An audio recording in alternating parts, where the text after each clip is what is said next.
Good morning to all. I am Dr. P. Rajasulochana, Professor, Department of Genetic Engineering, Bharat Institute of Higher Education and Research. I am handling the course Development Biology. Today topic is cytoskeleton.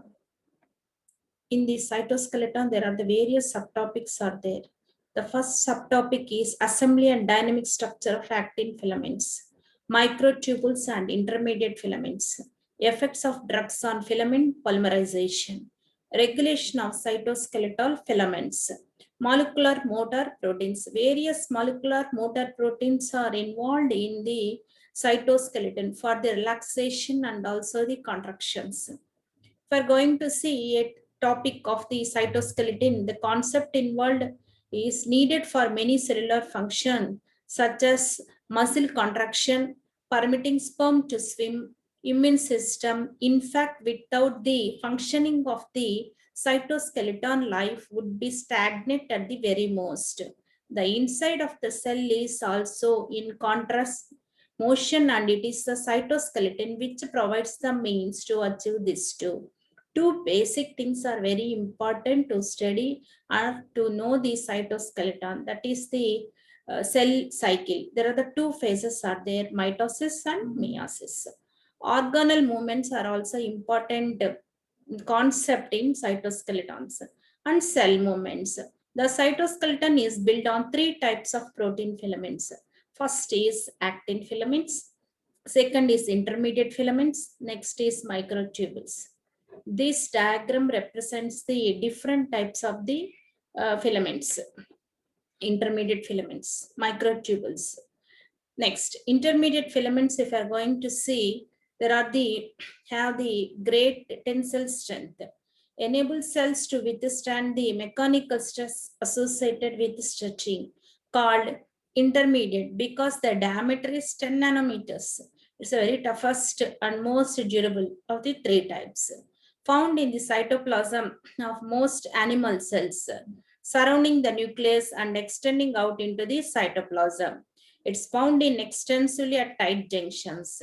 Found within the nucleus too as part of the nuclear lamina, which support and strengthen the nuclear envelope. This cross section shows the different types of the intermediate filaments. Here, desmosomes are there. Desmosomes are the thin tissues connecting the two cells. Next, structure of the intermediate filament resemble rope in that many long strands are twisted together to provide tensile strength. The strands are made up of elongated fibrous protein. Each has a N-terminal head and C-terminal tail. This diagram represents the alpha helical region in monomer and also the coiled dimer. There are the many important things. Alpha helical region in monomer and also the coil dimer. There are the two very important things of the NH2 and COOH groups it's having. The next, if you're going to see two tetramers packed together end to end. This diagram represents the 8 tetramers twisted in a rope-like filament. This looks like a rope. It's only 10 nanometers only. This diagram represents the different types of the intermediate filaments. If you are taking the cross section, then subjected to the microscope, we can easily identify the layers, whether then structures followed by the structures. They are very evident in the axis of nerve cells, which is a necessary requirement to prevent its rupture. Also present in muscle cells and epithelial cells. Show below are the consequences of cells lacking this structure. Starting a sheet of cells with intermediate filaments, starting a sheet of cells without intermediate filaments. We can see easy differences. A starch with intermediate filaments means how it is the tissues are here without intermediate filaments. We can take out means easily we identify the difference. The next, cells remain intact and together here. Next is cell rupture. Intermediate filaments are available in cytoplasmic and nuclear. There are the three types are there. The first one is keratins. The next one is related to connective tissue, muscle cells and neurological cells, mostly nerve cells. Neurofilaments, especially it's available in nerve cells and also very important. Next, you come to the another part, nuclear laminans. In all animals, we can easily identify the nuclear laminans in nuclear. It's the intermediate filaments. It's very important for joining of that one cell to another cells. The intermediate filaments are stabilized by protein that transfer them and links them to other cellular structure. One important type is plectin. Next application is nuclear envelope. The nuclear membrane comes and goes as the cell performs the cell cycle. The nuclear envelope is supported by meshwork of intermediate filaments which are formed from laminas. If you're going to see the structure, nuclear envelope, nucleus, nuclear pore, nuclear lamina, chromatin. Interestingly, the assembly and disassembly of the lamina is controlled by dephosphorylation. This is the process and phosphorylation respectively of the lamins by protein kinase enzymes during mitosis. So basic concept involved in cytoskeleton are total development biology basis the cell cycle. If you know cell cycle of mitosis, meiosis, then easy to understand about that each is intermediate filaments, lamins, all these things and cytosols. The next microtubules, we will see the microtubules. Microtubules have a role in all eukaryotic cells. If you are going to see tubes of proteins that disassemble and reassemble to various locations in the cell. In most cells, they tend to grow from a central location within the cell called the centrosome. It's very important. Centrosome is a central location within the cell. They extended out towards the, if you are going to see, they extended out towards the cell periphery. They create a system of tracks across the cell. Vessels, organelles, and other cell components travel like trains along these tracks. This is the basic structure of microtubules, which are available in eukaryotic cell, and also it's having centrosomes. It is a system of tracks across the cells. Vessels, organelles, and other cell components travel like trains along these tracks. That's why microtubules are very important in cytoskeleton structure. Next, the microtubules reform as the mitotic spindle during cell division along which the chromosomes move. They also form the core of the cilia and flagella. See, interface, centrosome is there. Then dividing cell, spindle poles of mitotic spindle. Next, ciliated cell, basal body. Next, if you're going to see the structure, microtubules are built from subunits are called as tubulin. Tubulin is made up of two subunits, alpha tubulin and beta tubulin, bound together only ionic bonds. These subunits stack together into long fibrous microtubules. These fibers from a cylinder made up of 13 parallel microtubules.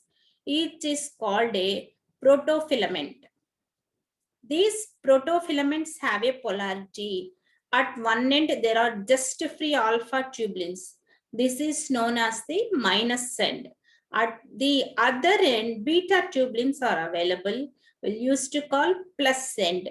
This directionality is very important for one-way streets along which material is transported.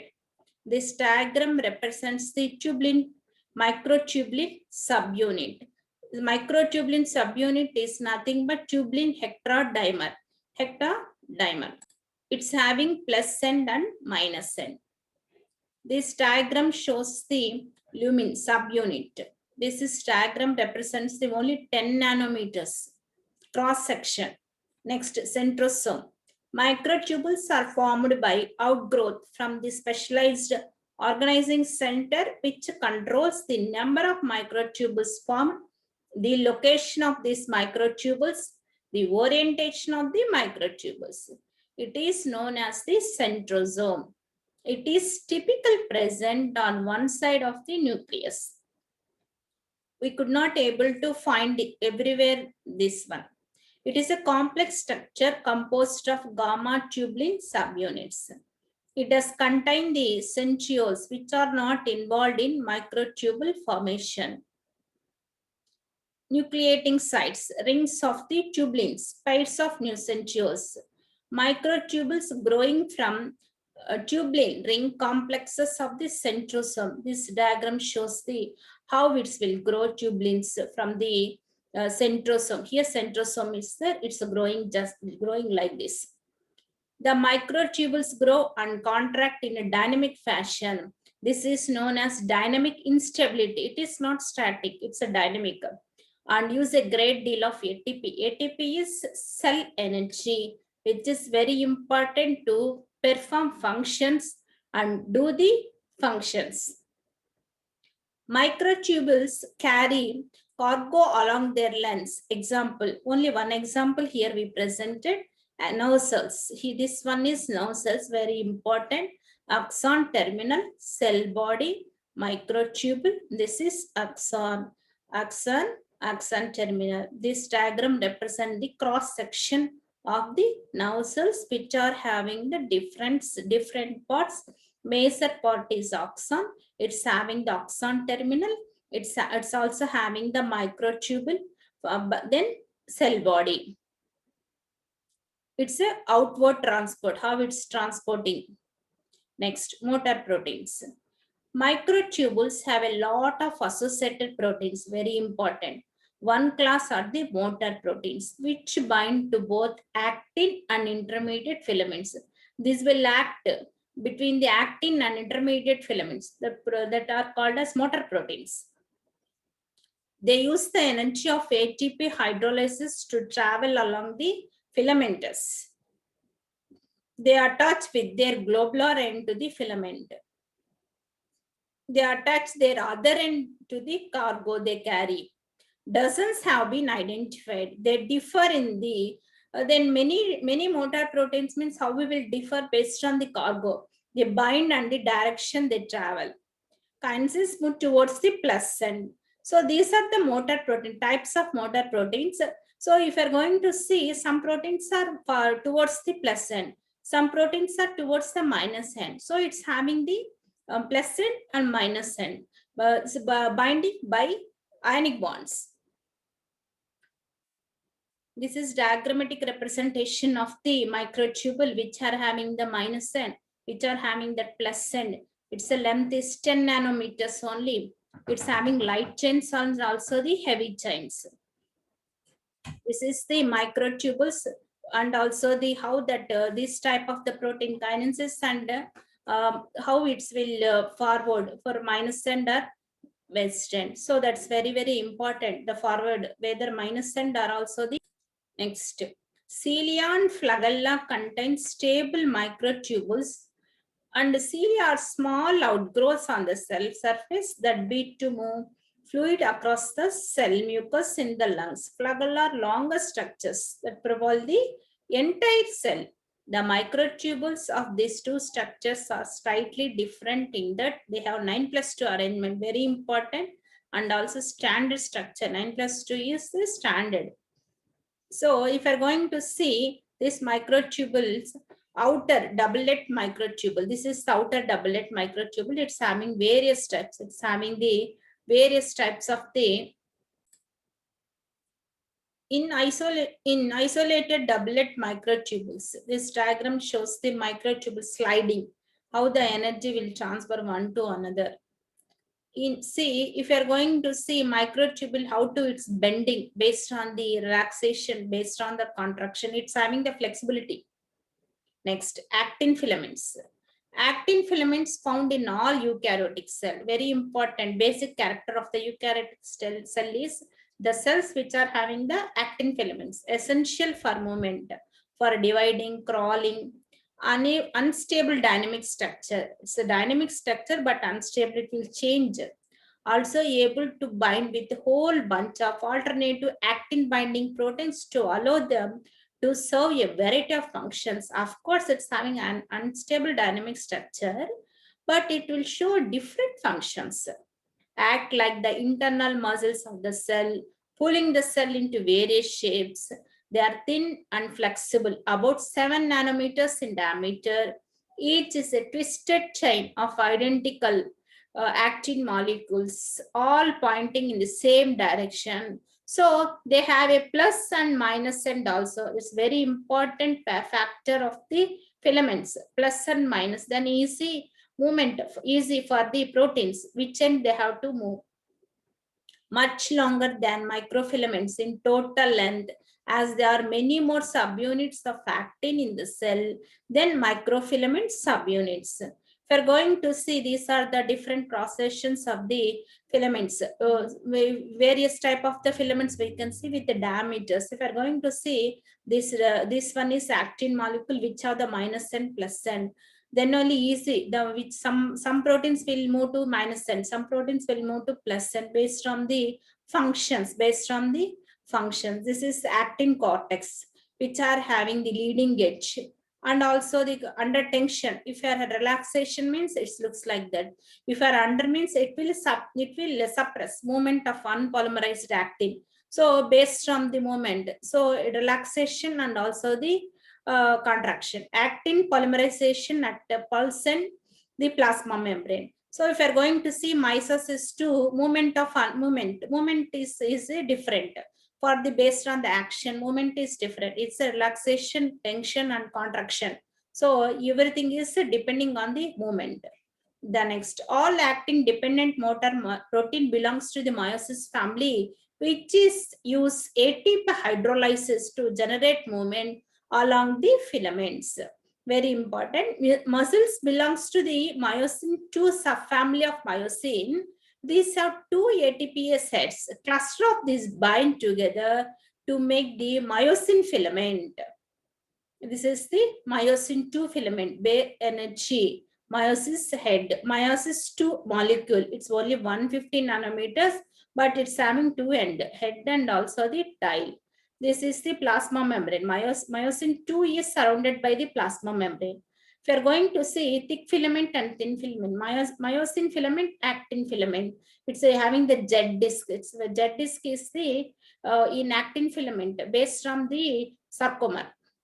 If thick filament and also thin filament, myosin filament, actin filament, under the contraction, it looks like this. Contraction means it's a little bit suppressed. And relaxation means it looks like that. Contraction means it looks, because it's having flexibility. The cytoskeleton is a network of fibers extending throughout the cytoplasm. It is built on three types of protein filaments, intermediate filaments. It's a very important for mechanical strength. Actin filaments for the cell shape locomotion. Microtubules support intracellular organelles, transport, chromosome segregation. If you are going to see, the cellular cytoskeleton is needed for many cellular functions such as cell motility. First one. Next, muscle contraction. Next, subcellular localization. See, signaling and even gene transit.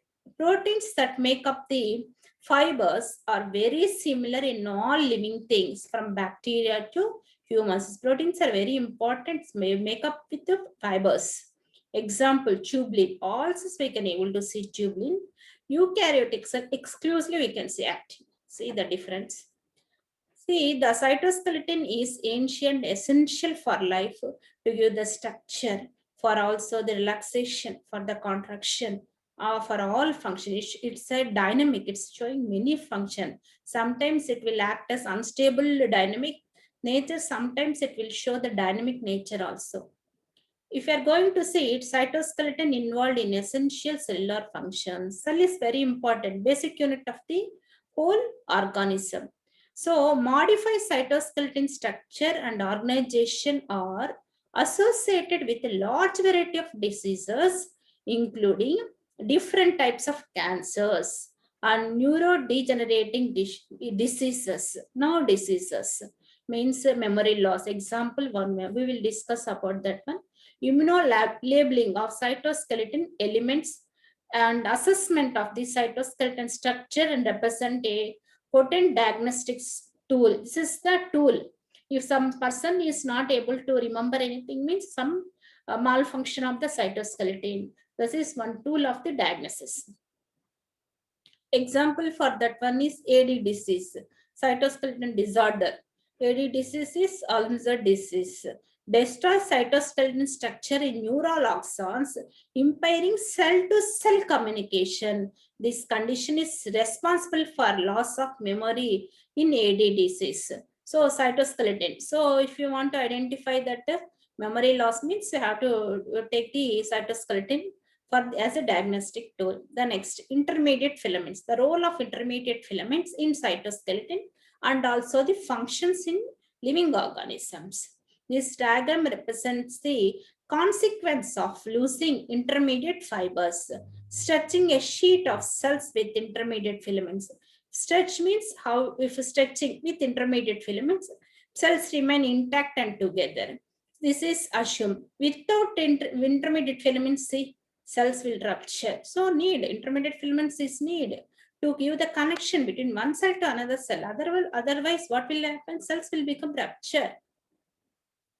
Next, intermediate structure filaments, two monomers around each other in a coiled configuration forming a dimer. It's having the two groups, carboxylic group, ammonia group. Alpha helical region in monomer. This one only for the alpha helical region. It's only 48 nanometers only. Actin filaments have polarity, very important character of the actin filaments. It's having the polarity. Actin monomers all orient with their cleft toward the same end of the filament called the minus end. The diagram above is simplified diagram. Here we represented only simplified manner.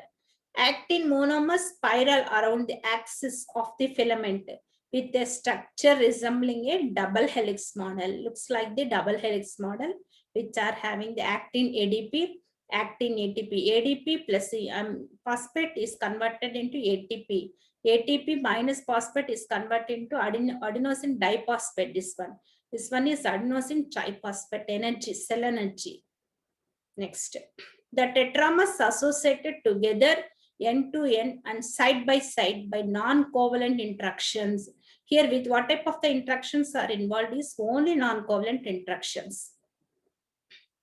8 tetramers associated together into a rope-like filament, making the final structure of the intermediate filament. 4 classes of intermediate filaments. First one, cytoplasmic, we can able to see the filaments, this type of the filaments, and also the nuclear. Cytoplasmic keratin filaments, and also the V-related filaments, neurofilaments, nuclear lamina. If you are going to see keratin filaments in epithelial cells, we will be able to observe. Then another one is in tissue cells, muscle cells. Neurofilaments, we will see only nerve cells. It's very important. Previous slide also we discussed about the nerve cells, axons and axon codes. Nuclear lamina, in all animals we can see nuclear laminas. Next, nuclear envelope. In-depth study of the nuclear envelope we will see, which is having the dynamic structure. The nuclear membrane comes and goes as the cell under cell cycle or division. The nuclear envelope is supported by a meshwork of intermediate filaments, which are formed from laminas. Next, actin filaments. Actin filaments, the actin cytoskeleton is dynamic and reorganizes in response to intracellular and extracellular signals.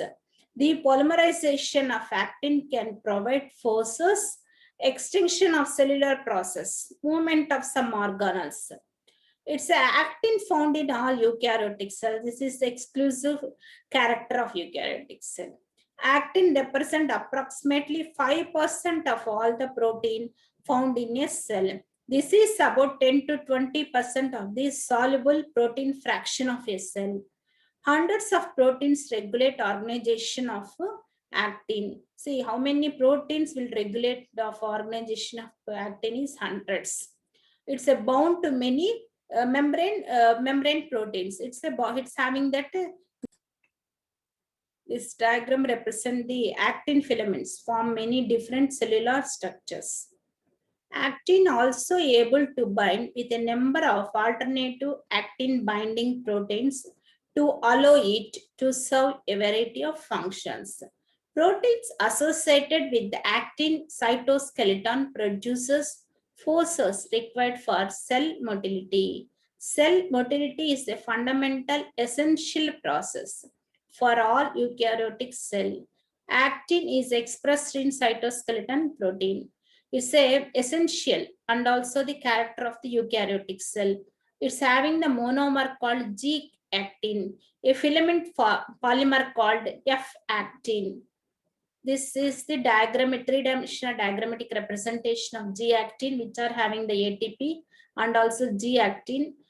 If you're going to see actin monomer with bound to ATP, this is the ligand protein interaction. Already in theory, if you're going to see ligand protein interaction, it's a how it will bond. We will easily to identify. If you know theory of the ligand protein interaction, easy to get the knowledge of the interaction between the actin monomer with bond of ATP.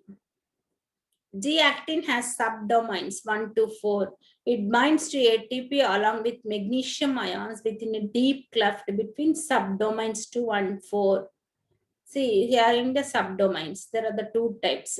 Actin can hydrolyze its bound ADP inorganic phosphate, releasing inorganic phosphate. Actin monomer can exchange bound ATP for ATP. The conformation of actin is different depending on whether ATP or ADP is in the nucleotide binding site. This concept is very important. Where it is the binding site is very important. ATP either or ADP, which is nucleotide binding site. That is very important for exchange purpose. Next, G-actin. G-actin is a 43 kD protein. It's a molecular weight. Different isoforms of actin, beta and gamma. 2 forms in all non-muscle cells. 4 muscle isoforms in different muscle cells. G-actin is available in 2 types, non-muscle cells and muscle cells. But in non-muscle cell, it will available beta and gamma. In muscle cells, it will available into alpha skeletal, alpha caudate, alpha smooth, and also gamma smooth. This is the different types. Isoforms, more or less same, structure is same, it shows the isomerism. The actin protein is highly conserved in mammals. Different ratios of beta and gamma exist in different cell types. Actin is a 374 amino acid protein. There is a 4 amino acid difference between the beta and gamma isoforms at the N terminal. Actin is a highly expressed gene. This is the expressing gene. Function will be expressed. This diagram represents the flowchart. G-actin ATP under the polymerization, it will convert into the F-actin ATP with the plus inorganic phosphate. It converted into the, its ATP is converted, releasing the inorganic phosphate. It will convert into the adenosine diphosphate. The presence of depolymerization process, it converted in G-actin ADP. ATP or ADP exchange, again it converted into G-actin ATP. So the conversion process, ATP to ADP, ADP to ATP, releasing of inorganic phosphate, how it will change. So everything is based on the ATP, cell energy. Cell energy is very, very important to perform the functions of any cell, because cell is basic unit of any organism. Next, G is globular actin with bound ATP can polymerize to form F-actin.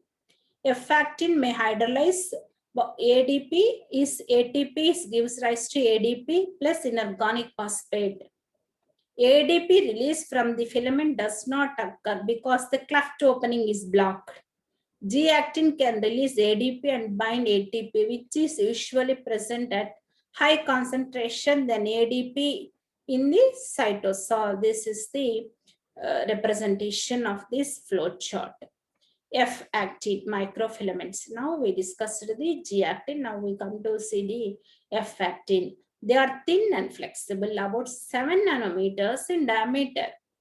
Each is a twisted chain of identical globular actin molecules, all pointing in the same direction. So they have what is termed a minus end and plus end. Very important for any filaments. Minus end and plus end. Then only easy for the migration of proteins. Thank you.